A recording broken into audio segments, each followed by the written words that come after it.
As far as AEW's talent collection from WWE is gone, it's been good. The wrestlers AEW hire are almost instantly elevated. However, there is a scale of expectations with these talents. So while the runs of the people on the list aren't inherently bad, they are worse than the ones that surround them. This is wrestling up in here wrestlers that left for AEW but aren't having much success.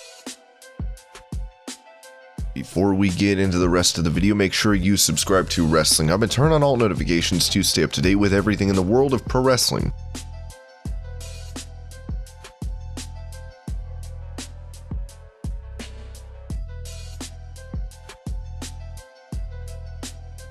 After winning the NXT crowds over in WWE as Ty Dillinger, Shawn Spears came to AEW as one of the first defectors in 2019 and was immediately in the spotlight for his rivalry with Cody. Though his momentum faded, he spent a year in the midcard as a comedic act and saw his clothes ripped off him by Dustin Rhodes at Double or Nothing 2020. Spears is now part of the Pinnacle, where he is arguably the least important member. Wrestling trends change fast, and Spears has been able to settle into the ever-changing AEW landscape.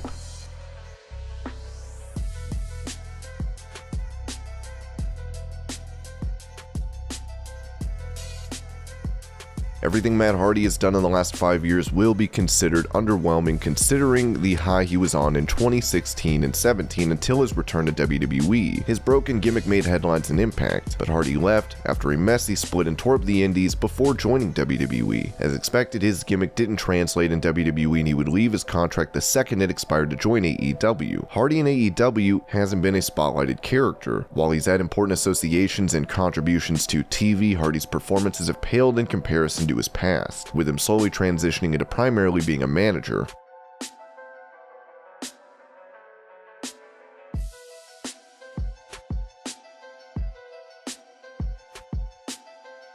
Paul Wight was never supposed to be a top star in AEW, and by virtue of that alone, he is on this list. Sho probably enjoyed better favor in WWE as he would be a makeshift piece in the main event whenever the company needed him. However, the last couple of years weren't kind of Big Show, and his relationship with WWE faded. As a result, he left to join AEW. Despite his usefulness, AEW have done the smart thing by not having him clog up airtime. Sho has had great moments as a non-wrestler, appearing on commentary and being the one to reveal Christian Cage and even return to the ring, though his skill set has shown the strain of age, and he just isn't as useful inside the ring as he once was. He made a return to the ring in September, faced off against QT Marshall. Him working with the younger wrestlers clearly shows the role he was brought to perform, but that doesn't mean his run on screen has paled in comparison to the other defectors from WWE.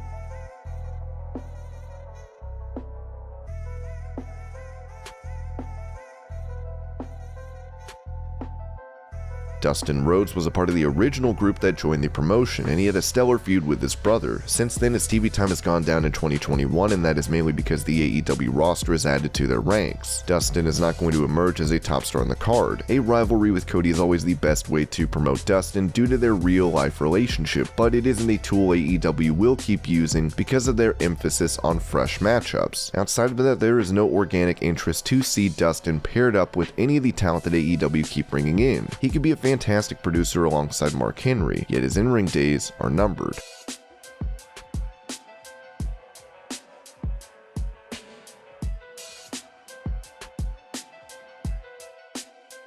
The man formerly known as Zack Ryder in WWE has a passionate fan base that he has cultivated over a decade. Maybe not using him in any measurable way was what caused WWE to release him in 2020. We saw the debut of Matt Cardona in AEW, though he had one of the shortest runs of anyone on this list, with him not being signed. Cardona's AEW run saw him rubbing shoulders with the likes of Cody in a multi-man feud against the Dark Order that ended it all out 2020. With the feud, Cardona's run in AEW was complete. Given his fantastic performances with Impact and especially Game Changer Wrestling, Cardona may have a slot in AEW against Moxley, who beat him for the GCW belt.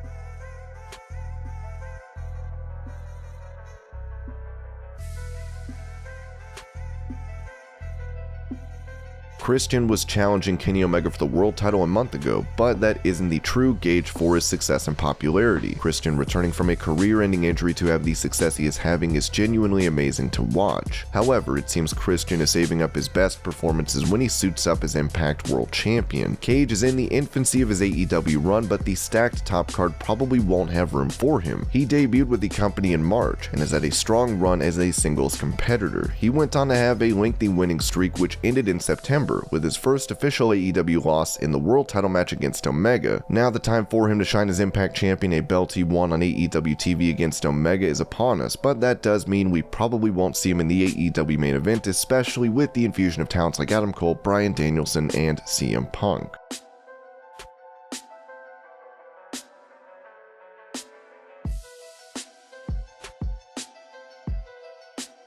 Despite being in WWE for 4 years, Conti never broke through the ranks of NXT and was released last year. WWE have been relatively good with keeping all their top female stars under contract, so Conti is one of the only female wrestlers to have made a direct jump from WWE to AEW. But the 26-year-old still has to develop before she can consider herself a permanent fixture in the AEW women's division. Conti has enjoyed a good placement on the card, but suffers because of AEW's weak women's roster. Despite that, Conti has enjoyed the spotlight in singles matches against Serena Deeb and Hikaru Shida. The only problem is that those matches came in world title losses for Conti. Outside of that, she still hasn't been able to build up her popularity like Britt Baker, for example. Whether or not she genuinely has the talent to make a leap to becoming a consistent main eventer is something we are yet to see.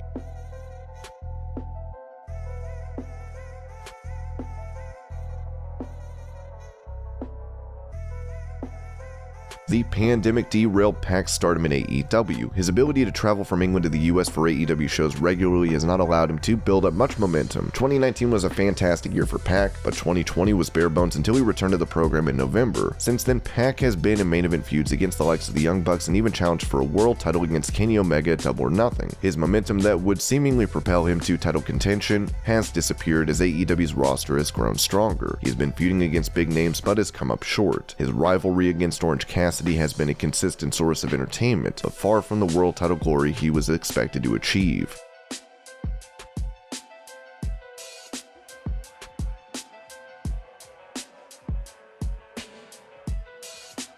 Jake Hager is one of the few AEW main eventers that hasn't been especially well received by fans. His role as a muscle man for Chris Jericho is a good way of using him, but he isn't the MMA fighting destroyer he was tipped to be. His popularity hasn't grown much outside of his associations he's had on TV, and he hasn't been a believable world title contender, even when he was challenging regularly for it. Hager was a world champion in WWE and wrestled at WrestleMania with a world title in his hands. Those heights are almost impossible for Hager to rescale with the booking system of AEW. He doesn't have the ability to have ring classics like most of his peers, and he isn't nearly as good on the mic. He'll always be a useful piece if booked correctly, yet it would take a dramatic shift in character for him to be world title worthy in the eyes of fans.